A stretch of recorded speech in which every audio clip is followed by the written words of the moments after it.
Hola, ¿qué tal? Muy buenas tardes. Estamos acá haciendo la transmisión, el capítulo 10 ya de Luz y Sombras en el Trabajo.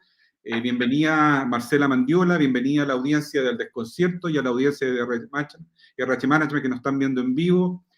Un día soleado acá en Santiago de Chile, con un poquito de calor, y muy contentos de empezar este nuevo programa en su versión número 10 ya, Marcela. ¿Quién nos tiene este programa? Buenas tardes a todos y todas. Buenas tardes, bueno, a la comunidad de RH Management que se va moviendo con nosotros y que se une a la mucho mayor y más grande comunidad del Desconcierto que hoy día empieza ya a integrarse a estas temáticas en nuestra segunda semana a través de el Desconcierto. Bueno, hoy día es un programa interesantísimo. Que nos tiene con dos invitadas. Nos enorgullece mucho poder no solo optar por la paridad o incorporar también mujeres a nuestro programa, sino que justamente llenar un programa del trabajo que las mujeres nos pueden compartir y que vienen haciendo en eso. Recordaremos también a Bell Hooks el día de hoy. Tendremos la columna de Rodrigo Rojas, bueno, muchas cosas interesantes que conversar. Bueno, así es, pues vamos a estar con Carla Rojas de la Universidad de Chile, experta en equidad de género.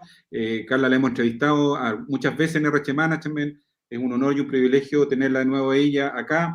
Vamos a estar también con Alejandra Piña, que es gerente de recursos humanos de PUIC, tanto en Argentina como en Santiago de Chile, en Chile.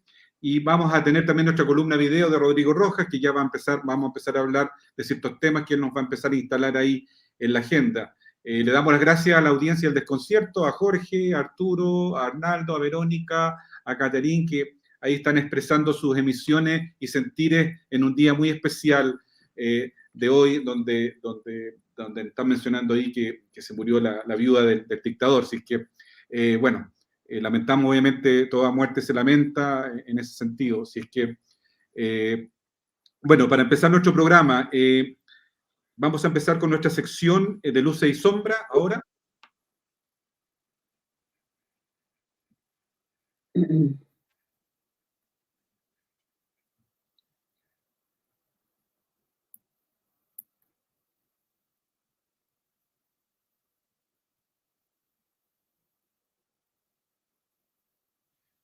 Bueno, en el día de hoy queremos hablar de un tema que yo creo que es bastante profundo, Marcela, porque para el mundo laboral es re interesante ver ese paradigma, lo que está pasando, lo que hay detrás de eso. Esto es una noticia que salió hace poquito, salió publicado en casi todos los medios internacionales, producto de los tornados en Estados Unidos, en las ciudades tanto de Kentucky, Illinois.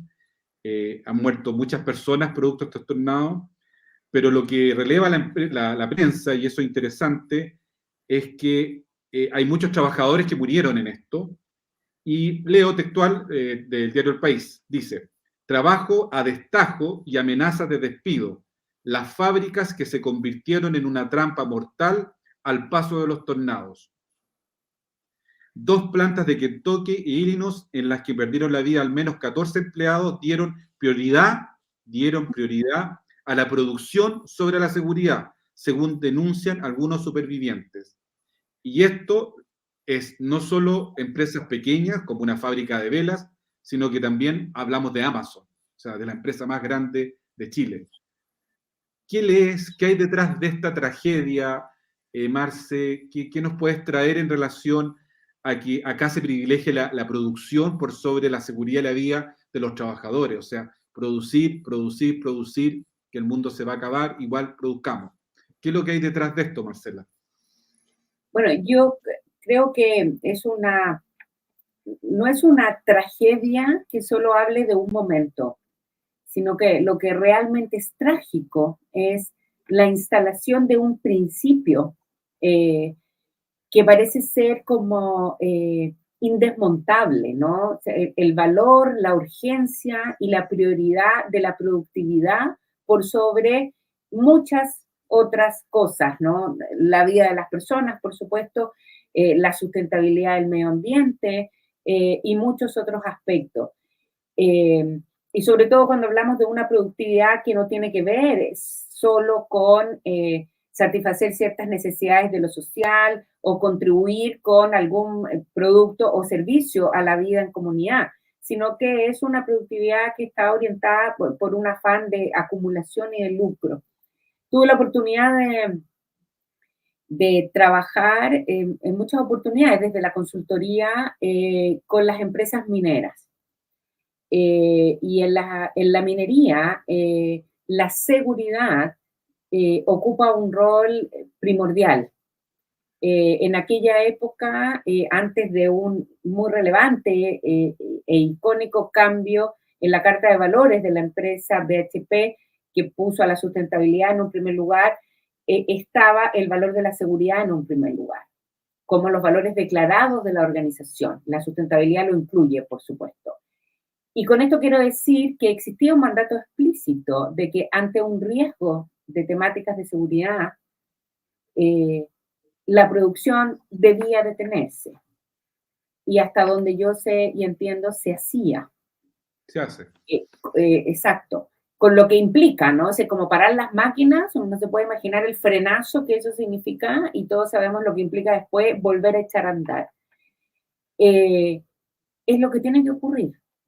Entonces, no hacerlo, y sobre todo en una circunstancia de emergencia, como parece transmitir esta noticia, es tremendamente grave. Es que estamos perdidos. O sea, es que de verdad pareciera ser que las prioridades tienen una escala distinta y eso instala entonces otros riesgos más pequeños, más sutiles, pero más cotidianos, que nos hablan también de la poca prioridad que tienen las personas o la vida de las personas en el mundo del trabajo. Sí, recordar luces y sombras en el trabajo, estamos hablando en el segmento luces y sombras particularmente, acá hay una tremenda sombra que vamos a tratar de velar, de diseccionar en el fondo, y solo agregar este dato que dice la noticia, por favor ustedes lo pueden ver en elpaís.com, ahí pueden revisar esta noticia, dice que de las 190 personas que trabajaban en la planta de Amazon, solo 7 eran empleados de Amazon, el resto eran a contrata y eran autónomos, ¿ok? Entonces, acá, una vez más, acá está de nuevo este modelo laboral precario que efectivamente impulsa a las personas a trabajar por una cantidad de dinero que tampoco es poca dentro del escenario nuestro en relación a lo que nosotros ganamos, es harto si nosotros lo ponemos acá, pero pone sobre la mesa esta realidad de este consumo desenfrenado, de este modelo de producción, de la producción a todo evento, para tratar de satisfacer metas que vienen desde el directorio, y ahí está el tema de la codicia, y creo que este es un hecho que muestra que los trabajadores siguen a la intemperie, no solamente acá en Chile, sino en países desarrollados también, donde técnicamente la calidad de vida es mejor, porque pagan mejor que acá, no cabe duda. Pero pasa esto, te fijas que inclusive si ustedes leen la nota, amenazaron a los trabajadores que si se iban los despedían, que mañana no volvieran a trabajar. Muchos se quedaron, otros se fueron y se salvaron, ¿te fijas?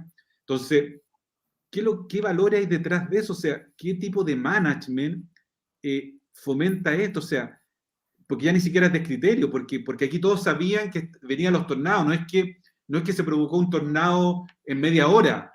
Si esto se anuncia, se avisa, hay emergencia, las personas tienen que evacuar las casas, pero a pesar de eso, a todo humo, las fábricas produciendo. Entonces, me parece que el tema valórico, el tema ético está encima de esto, el tema legal, la impunidad que hay en relación a que los trabajadores puedan efectivamente salvar su vida, porque aquí estamos hablando de vida, ni siquiera estamos hablando de un accidente laboral, estamos hablando de vidas. Entonces, me parece que una tragedia que una vez nos pone al descubierto las sombras que hay en el mundo del trabajo, más que luces. Claro, uno puede admirar ciertas prácticas de empresas norteamericanas y uno además que tiene el icono de Amazon. Oye, Amazon, esta empresa extraordinaria donde está el hombre más rico del mundo, pero la riqueza a costa de esto. Esa riqueza, ¿qué pasa con eso? ¿Qué te pasa a ti, Marce, con eso? ¿Sabes qué? A mí se me vino una imagen a la cabeza, o sea, me llamaba mucho la atención cuando tú lees ahí, dices, a las personas se les amenazó con despedirlos, o sea, no te presentes en el trabajo mañana si te vas. Súper interesante porque lo que no era claro en ese minuto era si había un mañana, porque la amenaza era un tornado. Entonces, en el fondo es como, ¿de qué mañana estamos hablando? O sea, no te se presentes mañana, mañana ni siquiera va a haber empresa, no va a haber espacio. ¿Sabéis que a mí me suena como, es tragicómico lo que voy a decir, pero me suena como a la orquesta del Titanic? O sea, esto de tocar y tocar y tocar mientras se hunde todo. Entonces, uno se pregunta que, cuál es el sentido de eso. O sea, esas personas que seguían tocando lo hacían de manera generosa ante la inminencia de la desgracia, pero queriendo hacer una última contribución al bienestar, o era un servilismo ya a un nivel eh, incomprensible eh, de querer instrumentalizar otras personas para logros que son estrechos y egoístas.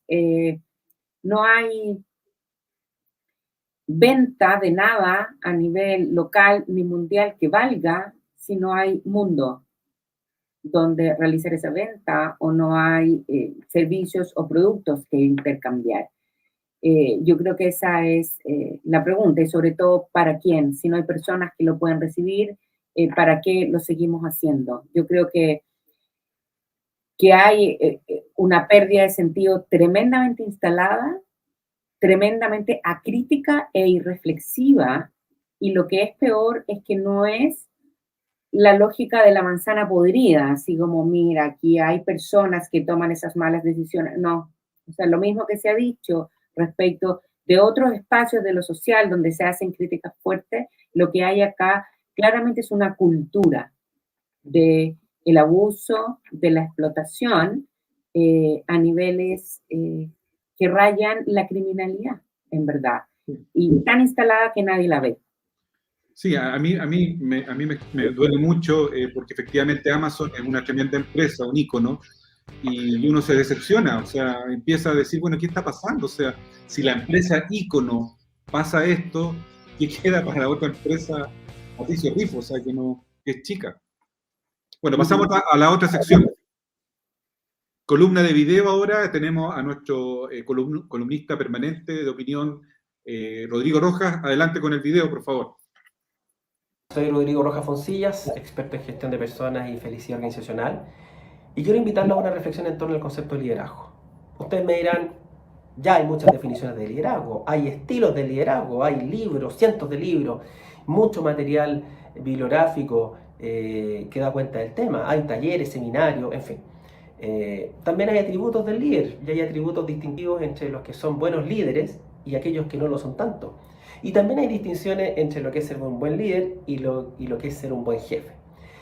Yo quiero salirme un poco de estos conceptos y solamente comentarles que, a mi juicio, y con la experiencia que tengo y lo que yo estoy viendo en las organizaciones hoy en día, es clave que las organizaciones vuelvan a mirar el estilo de liderazgo que quieren tener en ellas, si es que quieren realmente ser sostenibles en el tiempo, si es que quieren agregar un valor adicional a la comunidad y a los clientes con los cuales están diariamente relacionándose, y también si es que quieren retener y atraer talento interno a la organización. El estilo de liderazgo hoy día más que nunca es clave, y ahí yo solamente pongo el foco en un concepto que creo que no se está mirando lo suficientemente bien. ¿Cuál es la emocionalidad y la autogestión que el líder tiene respecto a sí mismo? Cómo el líder se conoce y se reconoce emocionalmente en relación al ambiente laboral en el cual está inserto, y además en relación al ambiente laboral y emocionalidad que él o ella genera estando con su equipo de trabajo. Las personas no trabajan para el líder, las personas trabajan con el líder para llegar a cumplir un objetivo común. Creo que acá hay un elemento relevante a considerar si es que efectivamente las organizaciones quieren ser sostenibles, quieren generar valor y quieren, por supuesto, tener a trabajadores contentos y felices en ellas.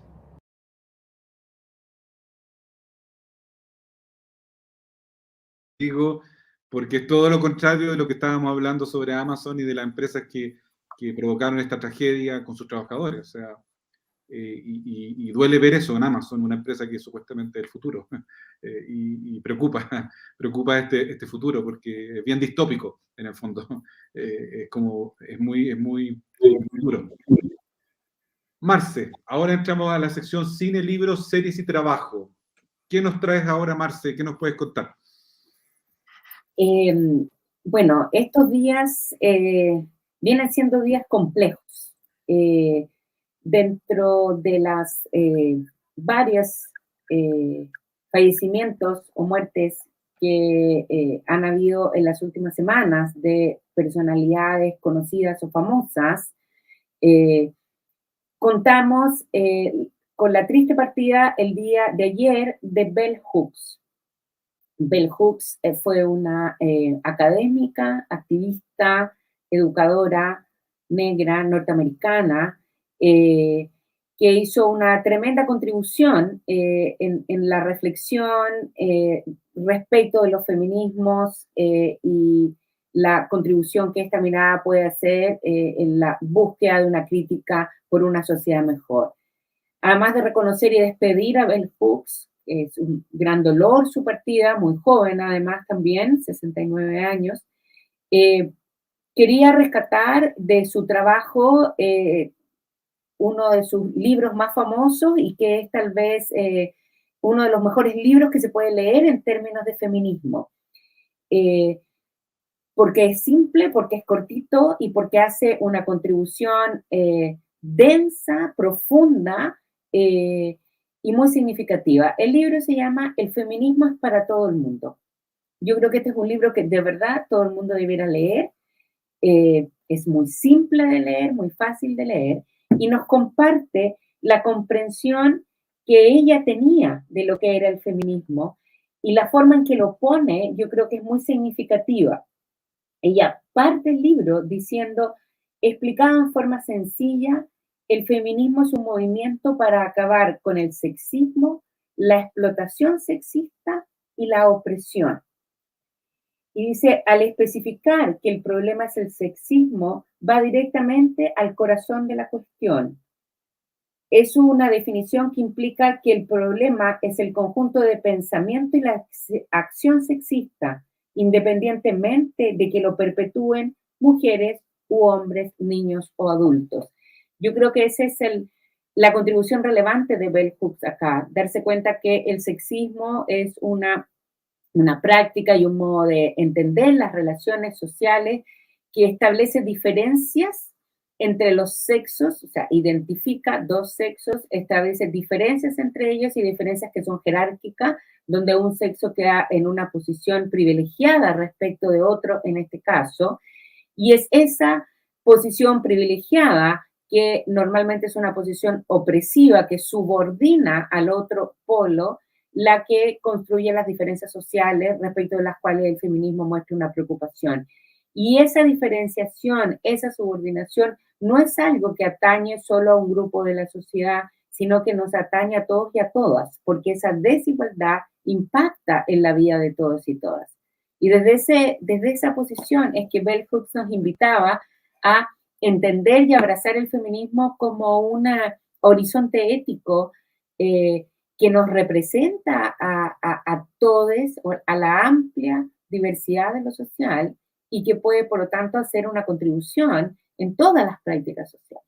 Y nosotros miramos aquí el trabajo, y el trabajo es una de las prácticas que mejor representa esa división sexista, ¿no? Toda vez que asistimos a una división sexual del trabajo que permanece hasta el día de hoy, donde el mundo de lo público, donde está instalado lo masculino, es un mundo en el que se desenvuelve preferentemente los varones de mejor manera que las mujeres, pero no solo en una división así tan 50 y 50, sino que cierto tipo de varones, ¿no? Cuando profundizamos en lo que se entiende como una masculinidad hegemónica.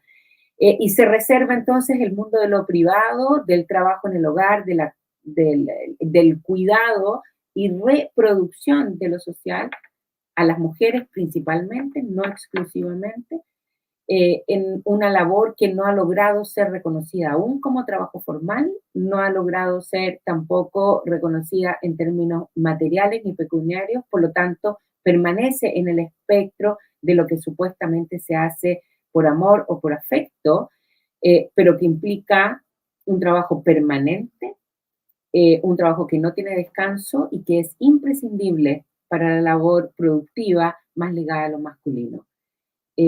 Esas inequidades son estructurales al sistema que vivimos hoy. Y Bell Hooks nos recordó siempre que es una responsabilidad de todos y todas hacernos preguntas respecto de ello. De verdad les recomiendo el libro, está en todas partes, en muchas versiones, es muy cortito, se lee así como en una micro de un lugar a otro, y creo que hoy día debiera ser lectura obligada para recordar la contribución de una mujer gigante que hoy día nos dejó, Bell Hooks.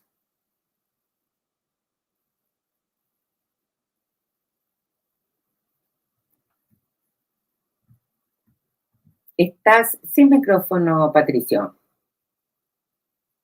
No es nuestra intención silenciar. Perdón, ahora sí. No, agradecer el libro que nos traes ahora, además en el contexto con nuestra próxima invitada. Bueno, solo seguir agradeciendo a Hernán, a Elisa, a Arturo por sus comentarios, todos relacionados la mayoría con la muerte y la vida del dictador. Y solo decirle a Eduardo Holguín que lamentablemente la entrevista a Jovino Camargo que hicimos hace muchos años, la hicimos en una etapa donde no estábamos digitalizados. Entonces, ese material no lo tenemos, Eduardo. Así es que sé lo importante que fue Jovino Camargo, el aporte y la contribución que dio con su mirada y su pensamiento, y nos hubiese encantado tener ese material, porque tenlo por seguro que estaría ahora publicado en RH Management Digital y en todas sus plataformas, porque efectivamente fue una gran contribución, y lo único que tenemos de él está en papel, en versión en PDF, que tenemos la entrevista y los reportajes que él participó en la época que éramos revistas. Así que, Eduardo, lamentablemente no te podemos ayudar en eso. Bueno, ahora pasamos a nuestra próxima sección. Tenemos una invitada que está esperando en sala.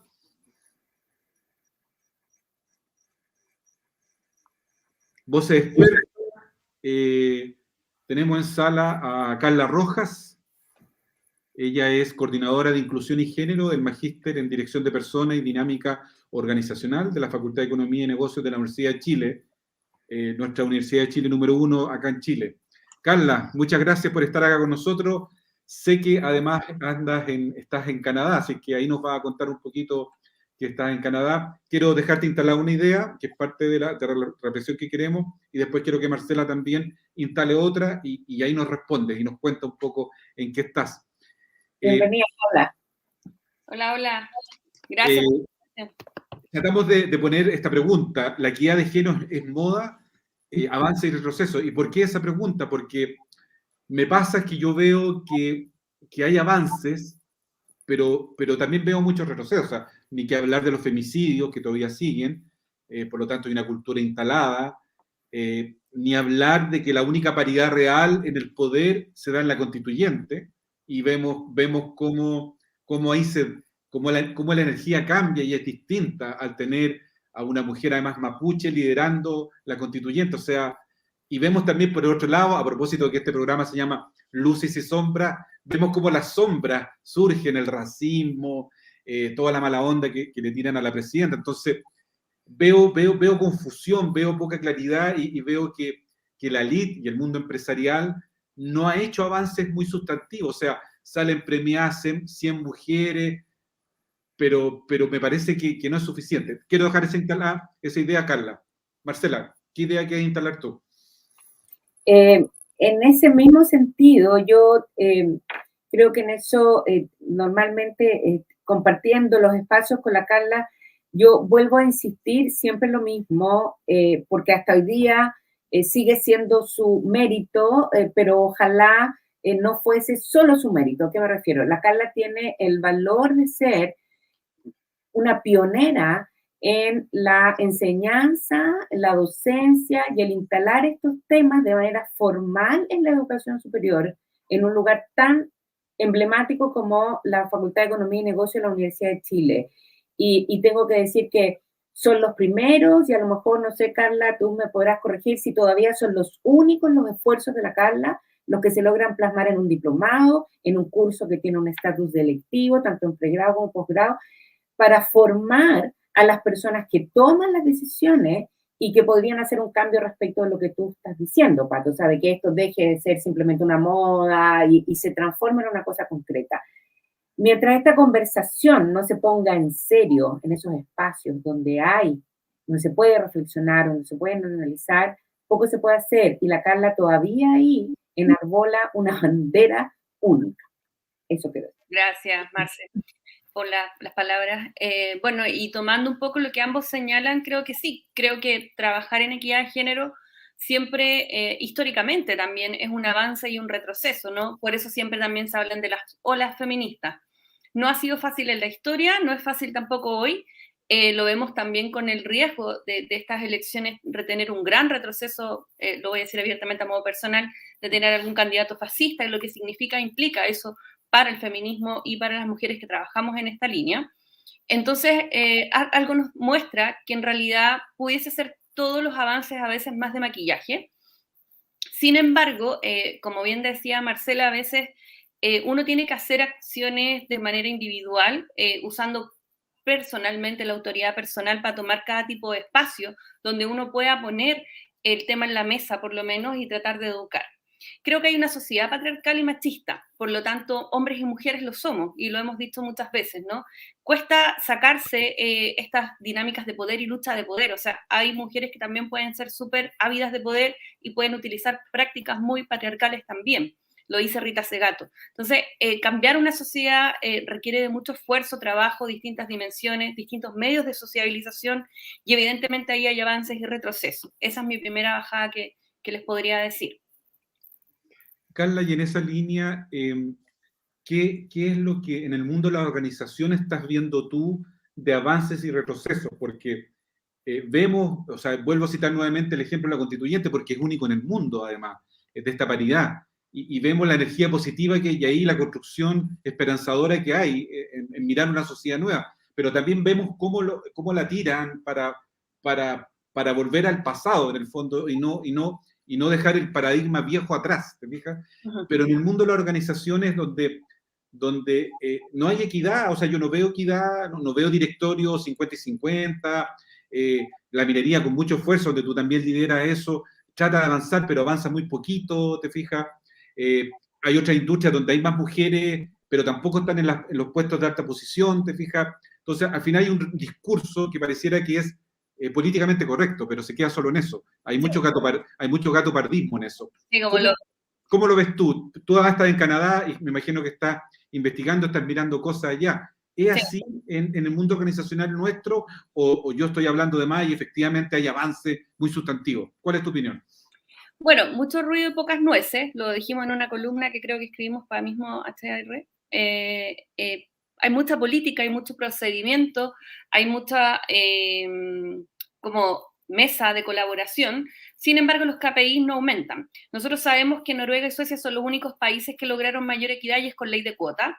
Cuando uno escucha a encargadas de género, especialistas en diversidad diciendo que estoy en contra de las cuotas, es porque realmente no estoy entendiendo cómo se mueve un poco el aumento de participación laboral femenina. No podemos olvidar que esto es una lucha de poder, finalmente un problema político que amenaza al status quo, y evidentemente cuando generamos cualquier cambio de distribución de poder, vamos a tener una amenaza inminente 17 horas. de vuelta, ¿no? Entonces, lo que yo creo que está pasando en las empresas, y algunas más que en otras, por ejemplo, mismo en la industria minera, hay un aumento de mujeres. Sin embargo, por ejemplo, bajamos el 41% de participación laboral durante la pandemia. Sin embargo, la industria minera aumentó como en un 20% la contratación de mujeres. Esto implicó que fueron 7.000 mujeres contratadas durante el año de la pandemia, ¿ya? Yo no voy a desmerecer ese gran esfuerzo que posiblemente hacen algunas grandes empresas. Sin embargo, hay que avanzar, y lo hemos dicho incansablemente. ¿Qué pasa con la cultura inclusiva y de respeto? Sabemos que hay situaciones de acoso, así como aumentó la violencia en la pandemia en los hogares, también aumentó la violencia de género en el mundo del trabajo. Entonces, como te decía Patricio y Marcela, de alguna manera, siempre ante una crisis van a haber retrocesos. y la pandemia una vez más vulneró a las mujeres. Estando en Canadá pasó similar, eso me dejó un poco, no sé si tranquila o más preocupada. Yo venía con otra expectativa y vemos que igual acá están con situaciones de el mismo nivel de aumento de violencia de género en los hogares. También hay acoso sexual en el mundo laboral. Entonces yo creo que evidentemente siempre es un avance y un retroceso para el activismo y también para la equidad de género. No creo que alguien llegue como lo logramos. Lo que pasa en las empresas en Chile, lo que me preocupa es que a veces hay personas que asesoran, y por eso, Marce, también pusimos el diplomado, que tiene que ver con que a veces la contraparte no sabe de lo que tiene que hablar. Lo peligroso de la mercantilización de esta causa, de algunas consultoras que yo identifico bastante bien, es que certifican todas las empresas, certifican todas las divisiones, pero me he enterado de que incluso pasan papelitos con torpedo o hacen alguna ayuda como para cocinar las normas, ¿no? Que eso se hace con la norma de calidad y otras normas, pero es muy peligroso que se haga en género, porque en el fondo el daño es sustentablemente mayor para las mujeres que están en esas compañías. Entonces, desde ahí, necesaria la formación, necesario tomarlo con seriedad, porque si esta causa se mercantiliza, como lo que ha ocurrido igual hasta ahora, es peligroso para los avances. Marce.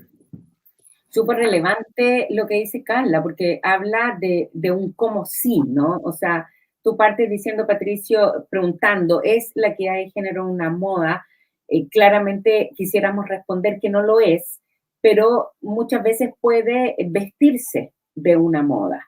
Y eso de vestirse de moda abre el espacio para lo que la Carla nos está planteando, ¿no? Esto de que muchas organizaciones, y peor aún, personas que supuestamente argumentan una experticia en el tema, estén más preocupadas de cumplir superficialmente, con sacarse una foto que deje como estático algo, en vez de preguntarse seriamente por los cambios reales. O sea, si nos volvemos a enganchar con lo que acabo de mencionar del libro de la Bell Hooks, o sea,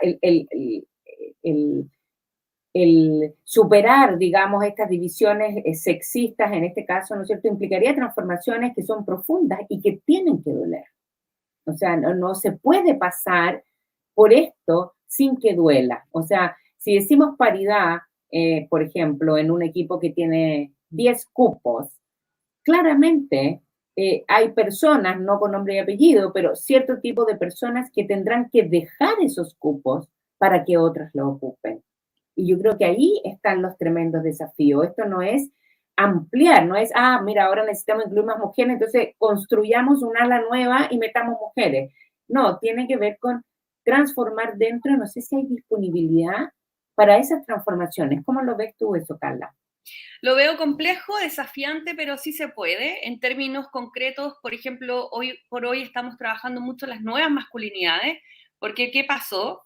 No sé si ustedes lo han visto, pero hay algunos hombres que a veces es distinto colaborar con la causa. Hay otros hombres que he visto a veces ejecutivos que dicen, yo quiero liderar la causa de género, y es como, perdón, si tú quieres liderar algo más dentro de la igualdad de género o el feminismo, cede el espacio.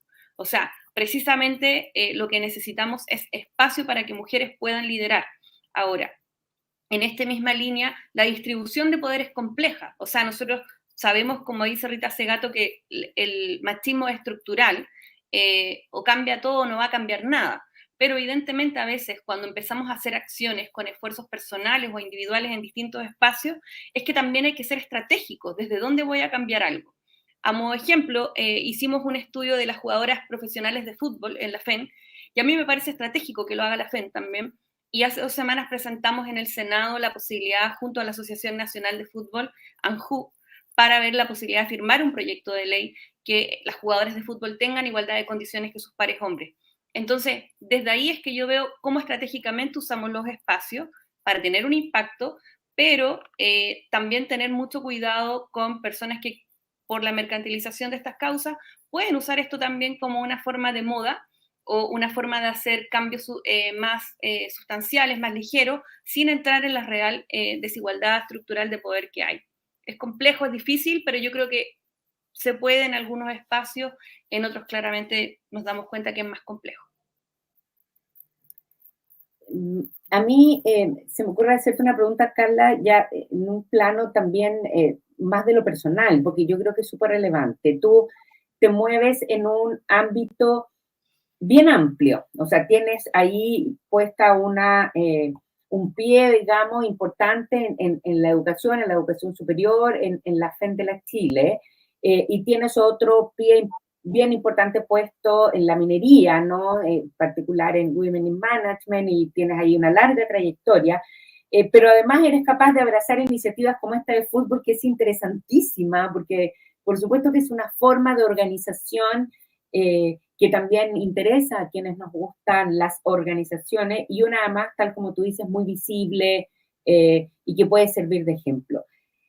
Y todo esto lo hace Carla Rojas, y con un ímpetu personal tremendamente grande y súper, yo te conozco hace tiempo, perseverante, insistente, clara, decidida. ¿Cómo se vive también en lo personal eso? El llevar un discurso, una bandera, una iniciativa que tú misma describes, no siempre es bienvenida, en ámbitos además tan distintos. ¿Cómo te ha ido a ti con eso? ¿Cómo lo vives? Lo vivo desde el activismo, trato de vivirlo de lo más colectivamente. Por ejemplo, tengo las compañeras con las cuales trabajamos en el diplomado.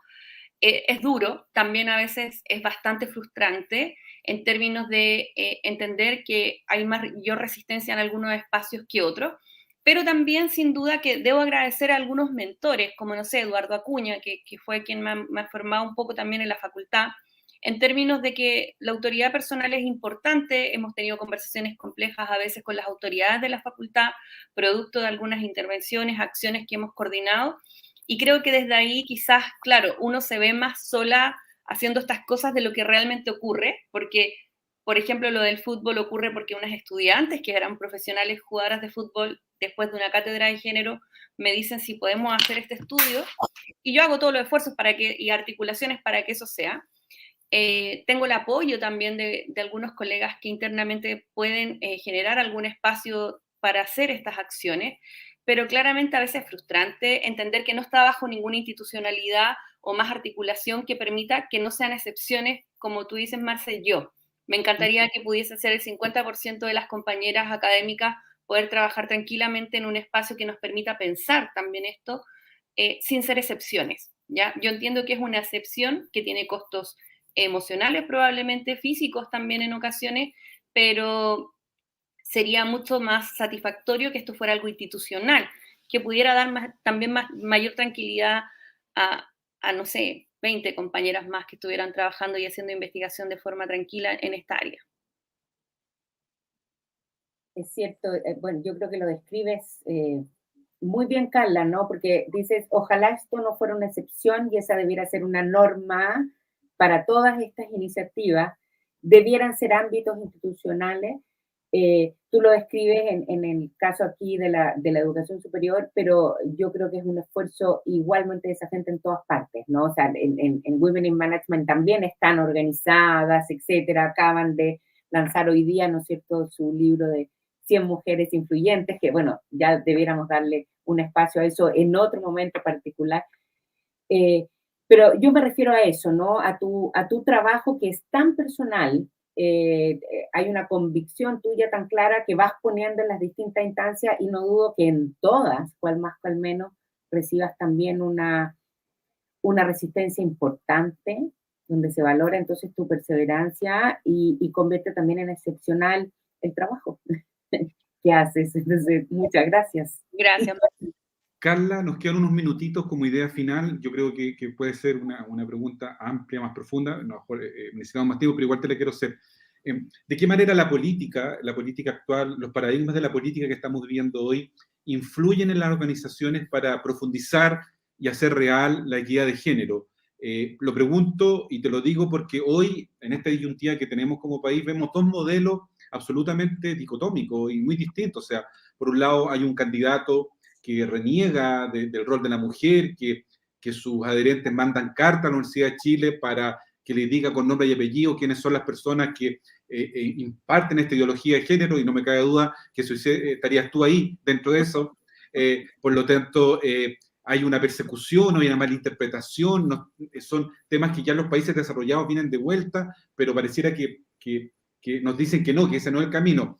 Tiene además una vocera, ese candidato, que duró menos de un mes como ministra de la Mujer porque nunca entendió su rol, ¿te fijas? Y por otro lado tenemos otra candidatura que efectivamente interpreta y representa a muchas mujeres y a muchos movimientos feministas que están detrás de eso. Y hay una colisión ahí, no veo conversación, porque además un grupo político, que en este caso es la derecha, se alinea absolutamente con él sin poner condiciones. Entonces, yo no sé si eso realmente impacta o no impacta en la organización, ¿eh? A la hora de profundizar efectivamente una paridad, por ejemplo, en los directorios, o paridad cultural en la gerencia, si es o no relevante. ¿Cómo lo ves tú eso?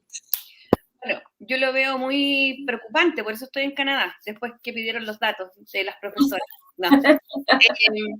Bueno, me junté con la comunidad chilena que vino para acá a Canadá precisamente por el golpe de Estado. Vemos con preocupación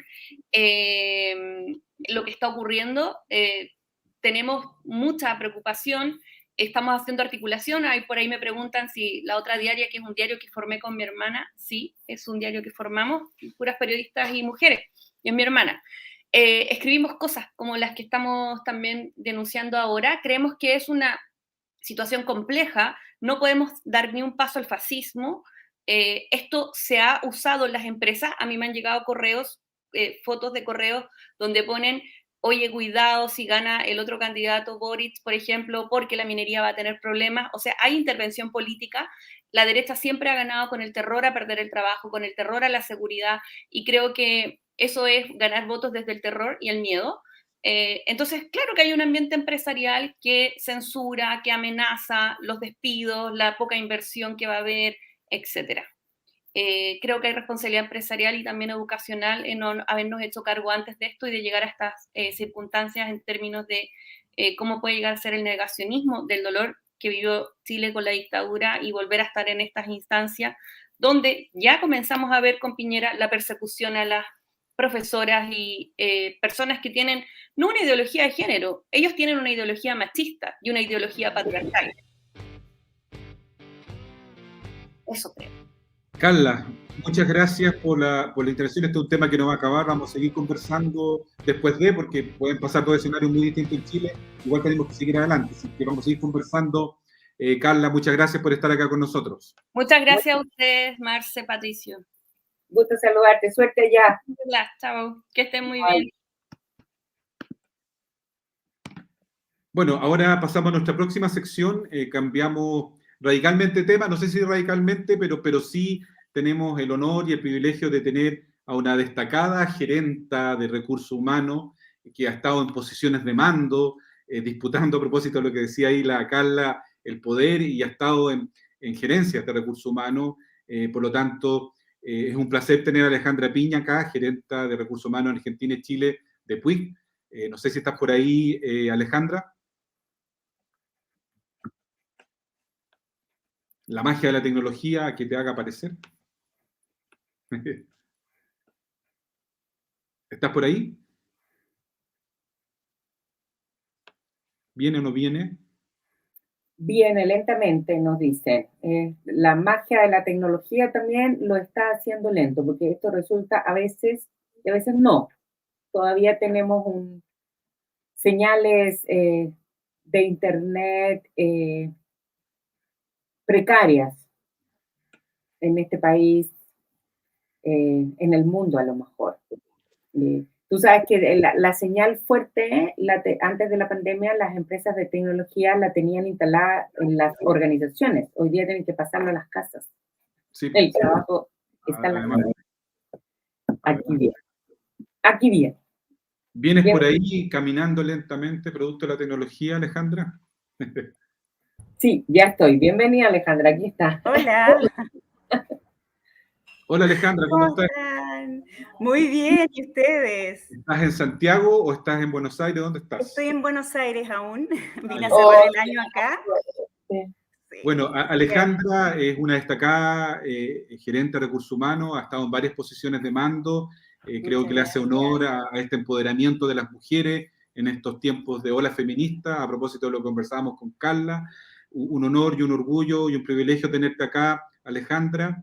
y justamente queríamos hablar contigo sobre esos retos y aprendizajes en la gestión de personas, más allá de tu actual rol. Yo creo que es interesante escucharte y tener esa mirada de tantas cosas que han pasado además en 2 años, desde el estallido, pasando por la pandemia, y que ha pegado muy fuerte a las gerencias de recursos humanos. Gracias, Alejandra, por estar con nosotros. ¿Cómo estás mirando tú estos retos y aprendizajes, Alejandra? Muchas gracias a ustedes. Muchas gracias. Primero que todo, agradecer. ¿Me escuchan? Sí, te escuchamos. Sí, te escuchamos. Agradecerles, la verdad, la invitación. Me parece un tema conjunto con el que recién estábamos escuchando, súper atractivo. Sobre todo si, como dices tú, que venimos desde hace un rato, particularmente en Chile, con hartos desafíos para lo que tiene que ver con la gestión de las personas, ¿no? Personalmente, creo que han sido los últimos 3 años, 2019 a la fecha, bien retadores, en todo el sentido de la palabra, no solamente por lo que se ha estado viviendo en Latinoamérica, en nuestros países, sino que también porque estamos de cara a cambios importantes en términos de tecnología. El tema de la digitalización, que era un tema que temíamos, que estábamos mirando como una oportunidad, se nos vino encima con la pandemia, en una sociedad que también estaba experimentando un montón de cambios. Tenemos muchas oportunidades a raíz de estos eventos sucedidos, y yo te diría que entrando de lleno al reto principal en lo que tiene que ver con la gente, es el primero que se me vino a la cabeza cuando me planteaste el desafío, tiene que ver con esta incertidumbre en la que hemos estado estos últimos años, sobre todo, no tanto por las organizaciones en sí, que es un negocio que finalmente tenemos que llevar a un lugar exitoso, sino que también tiene que ver cómo la gente se ha visto impactada por este nuevo modelo de trabajo, desde el modelo híbrido que tanto se habla, desde las condiciones en las que nos encontramos con nuestros trabajadores en sus propios hogares, porque si bien es cierto, hay un número importante que puede gozar de las condiciones adecuadas, hay otro porcentaje importante en el cual nos vimos como solventando o solucionando problemas de la cotidianidad, ¿no? Eso sin considerar el nuevo grupo humano que se fue adhiriendo a las organizaciones, estos jóvenes profesionales que salían y que tenían que meterse dentro de la organización en un contexto diferente, en el cual la colaboración principalmente, que es lo que nos hace crecer a todos, tampoco lo tenían. También tenemos que pensar que en cuanto al momento psicológico que la sociedad está viviendo, también habían un montón de temores que enfrentar. Entonces, partiendo por definiciones, yo te diría que tiene que ver cómo el mundo digital se nos vino encima, cómo este mundo se presentó de una manera abrupta y desafiante, pero también cómo la gente sorteó toda esta incertidumbre y este colapso a raíz de algo nuevo que se nos presentó. Eso sin contar cómo las organizaciones también tuvimos que empezar a darle un sentido, generar propósito. Y una de las cosas que, aprovechando este viaje que tenía a Argentina, me quedó resonando harto, y yo decía, bueno, esto tiene que ver con qué experiencia le estamos ofreciendo a nuestras organizaciones, a la gente de nuestras organizaciones. Si uno lo resume, yo creo que de ahí se desprenden un montón de otros tópicos, pero diría que son los temas con los que nos enfrentamos en este periodo y con el cual se ven un montón de otros desafíos que vienen para adelante, ¿no? ¿Me escuchan? Te escuchamos perfectamente. Sí. Alejandra, y en eso, estos desafíos de los que tú nos hablas, sin lugar a dudas son desafíos globales y lo has explicado bien. Pero es posible, por ejemplo, detectar, identificar algunas diferencias situadas, o sea, tú tienes responsabilidad en particular sobre estos dos países, sobre Latinoamérica, ¿cómo lo ves así? ¿Qué puede ser diferente, que se puede aprender de un lado o del otro? Pues cuéntanos brevemente, Alejandra, qué es lo que es Puig, porque a lo mejor mucha gente no sabe lo que es buen punto. Puig es una empresa distribuidora. Pero no te preocupes, Pato. Está perfecto. Puig es una empresa familiar que tiene su base en Barcelona, España, y que se dedica a la producción y a la comercialización de perfumería y cosmética en Latinoamérica, y en el mundo tenemos el área fashion a través de las marcas Carolina Herrera, Jean Paul Gaultier, Nina Ricci y un sinnúmero de marcas que son de lujo y que no comercializamos por acá, ¿no? Refiriéndome un poco a la pregunta que me hacías, yo creo que una de las cosas similares que pasa en ambos países, tanto en Argentina como en Chile, tiene que ver con esta situación política económica que además se mezcla con la situación global de pandemia, y también yo te diría que tiene que ver con esta necesidad de empezar a abrirnos desde la nueva forma de adaptarnos a los contextos y esta flexibilidad que obliga a los profesionales a abrirse a nuevas oportunidades. Porque si yo lo comparo desde Argentina, una de las cosas que más llena de orgullo como filial es la cantidad de exportación de talentos que tenemos, independiente del contexto en el que nos encontramos, y en Chile cuesta un poco más, ¿no? No solamente por los requisitos que de repente necesitamos que estén firmes y que sean realmente, le den seguridad a las personas que quieren salir, sino que también porque las oportunidades tienen que ser tremendamente atractivas, si no, no se mueven, ¿no? Los profesionales. Entonces, las similitudes yo te diría que van un poco por los contextos en los que nos encontramos, que son mercados que siempre son atractivos para las multinacionales, porque nosotros terminamos estos 2 últimos años, con números increíbles, o sea, para hacer una industria que no somos de primera necesidad. Entonces, tú te vas dando cuenta que de una otra manera, en este recambio que hemos tenido permanente el último tiempo, hay más oportunidades que obstáculos, ¿no? Y ahí está uno de los grandes desafíos, más allá de los retos que les planteé, que tuvimos, que es cómo nos miramos de aquí para adelante y empezamos a sacar una ventaja competitiva como países para la situación que tenemos. Bien saben ustedes, en el caso de Argentina, la resiliencia es algo que se maneja de una forma súper natural, y en el caso de Chile yo creo que se ha empezado a desarrollar esta mirada, bueno, independiente del contexto, tenemos que aprender a adaptarnos, tenemos que aprender a sortearla, ¿no? Entonces, tenemos hoy día muy buenos talentos en Chile, pero también creo que tenemos que empezar a mirar otros niveles, ¿no? Porque al final del día, los talentos es un grupo reducido en general al que miramos, pero tenemos organizaciones con contribuidores estables que yo te diría que en estos periodos marcaron realmente la diferencia, sin duda. Alejandra, y dentro de ese contexto de estos dos mundos, de Argentina, Chile, que nos separa una cordillera, pero igual creo que culturalmente somos bien distintos. Sí. ¿Qué pasa ahí con el tema de los liderazgos? Porque tú mencionaste el tema de la disrupción tecnológica, lo que es la transformación digital, que impacta profundamente en empresas como la tuya, que produce y comercializa más productos de lujo. Y ahí el tema del liderazgo, para poder estar a la altura de los tiempos y para poder adaptarse rápidamente a situaciones, es re importante.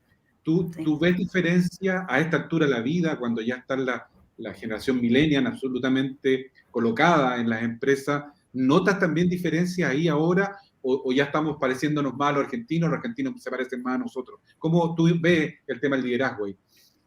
Yo siento que el tema del liderazgo en Chile todavía sigue teniendo tremendas oportunidades de mejora en términos de entender que los líderes tenemos también que ir adaptándonos a las nuevas generaciones. A mí todavía me hace ruido cuando escucho líderes que te dicen, ay, estos cabros que, no sé, cuesta tanto entenderlo. Es como, no, o sea, los tiempos cambiaron. Y yo te diría que a mí me toca ver mucho en la filial de Argentina, es que hay menos diferenciación entre los niveles, porque es más integrativo. Teniendo su oportunidad de mejora, te diría que en ese sentido tienen más resuelto el tema del liderazgo. Y en el caso de Chile, y en general te lo digo por el mercado, suele pasar que este mismo tema de la digitalización, creo de que nos quedamos muy en la base, en el comentario de lo que es el mundo digital, sin entender que, por ejemplo, desde Recursos Humanos, nosotros hoy día vamos a partir, en enero, vamos a partir una formación específica para lo que es el mundo digital desde Recursos Humanos, porque ya no podemos pensar como antes. Tenemos que tener las herramientas para salir a buscar a esa persona que domina o que maneja las herramientas que necesitamos para los desafíos que se vienen. A mí me pasa hoy por hoy cuando entrevisto, ponte tú a alguien para el área digital, Unicam, gente que conozca de marketplaces y todo este tema que está en boga, uno la sortea, ¿no? Pero no eres el más docto en el tema. Y sí he aprendido, dado una súper buena práctica que generamos en la compañía. Yo no sé si escucharon o vieron en el mercado durante la pandemia hay dos formas en que lo llamamos, el buy and try o el try and buy, que básicamente fue como cómo acercamos una experiencia olfativa a los consumidores. Y esta idea surgió de los nativos digitales, no surgió de un líder, no surgió de la cabeza del área. Y ahí es donde está la magia, es dejarse sorprender por estas nuevas generaciones que yo siempre lo converso en la interna, necesitan un proceso de maduración en términos a la experiencia, pero que tienen esta capacidad de equivocarse y de atreverse, que de repente a las generaciones que somos un poquito más grandes nos cuesta, ¿no? Entonces yo te diría que sí, los líderes tenemos un desafío, que es la humildad, que es aprender que detrás de estas nuevas generaciones nosotros tenemos un montón de oportunidades para aprender, también para formar, para entregar. Y te digo que en el último tiempo lo que más me ha hecho sentido y coherencia es el real significado del líder, ¿no? Ya los jefes quedaron medios obsoletos. Y yo creo que el desafío está en promover el liderazgo, pero el liderazgo consecuente, ese liderazgo que motiva al resto a decir por qué no, y que te posicionas desde el solo hecho de querer abrirte a este nuevo aprendizaje. Yo te diría que la gran diferencia que yo he notado del cambio de compañía que tuve es que ya vienes con esa madurez donde no tienes que sabértelo todo, y que la gente de toda generación valora, que es ver esa humildad de reconocer el no sé, y tú me puedes ayudar, y yo te puedo ayudar desde este lado. Sin ir más lejos, estamos viendo cómo grandes organizaciones se están abriendo no solamente a las nuevas generaciones, sino que a las generaciones que hace poco tiempo atrás dejamos obsoletas. Y yo siento que hoy día pensar en obsoleto, cuando hablamos de integración, cuando hablamos de generar organizaciones más inclusivas, bueno, atrevámonos con la edad, atrevámonos con los conocimientos técnicos, con todo lo que está a la mano, ¿no? Sin discriminar. Gracias, Alejandra. Marce, cierra usted con su pregunta para que pueda cerrar Alejandra también. Oye, me parece extraordinario escucharte, Alejandra, es tan interesante, ¿no? Porque pareciera ser que sí, que el desafío, y si lo juntamos un poco con lo que estábamos conversando con la Carla, de si queremos paridad, entonces alguien tiene que dejar un espacio para que otro lo ocupe. Tú nos estás hablando un poco de lo mismo, pero no necesariamente de liberar espacios, sino que de construir nuevas formas de relación. Tal cual. Y eso es súper interesante, porque al final del día la invitación es a repensar la forma en la que nos organizamos. Y es una invitación profunda, porque es dejar de lado la pirámide, dejar de lado la jerarquía, y dejar de lado también, sobre todo si hablamos de generaciones más jóvenes o de generaciones más adultas, el límite entre el adentro y afuera de las organizaciones. Yo creo que eso también es algo que, sobre todo un adentro y afuera, cuando tú nos hablas de talento, de exportación de talento, cuando tú misma hoy día haces un trabajo que no tiene un lugar físico delimitado, o sea, que abarca esto. ¿Qué podrías decir de eso, ¿no? De esa invitación? O sea, mira, súper en línea con lo que tú dices, es atrevernos. O sea, a mí cuando me plantearon el desafío de tomar Argentina, me pareció que era una tremenda oportunidad, no solamente para mí como profesional, sino que también para la organización. Hay sesgos culturales, por supuesto. Al chileno bien sabemos que a veces se nos mira como un poquito más low profile.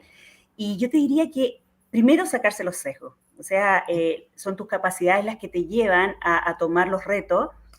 Creer en ese reto. Yo sinceramente amo ser del área de gestión de personas, me encanta, lo disfruto, y tomo unas palabras de un feedback que recibí.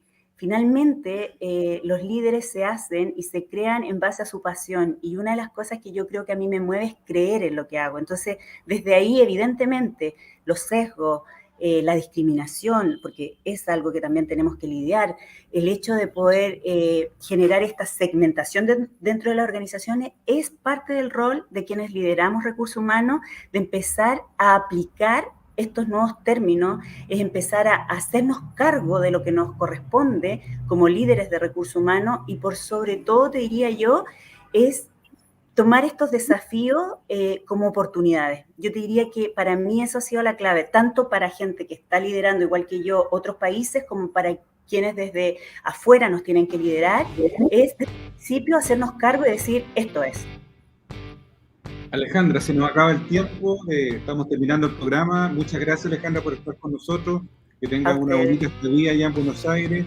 Marcela, muchas gracias por estar con la transmisión. Muchas gracias al equipo que está detrás y gracias al Desconcierto, a los auditores del Desconcierto y a la audiencia de RH Management que nos sigan este programa. Así que nos vemos el próximo jueves en el capítulo. Muchas gracias. Que estén muy bien, cariños. Besitos, chao. Gracias.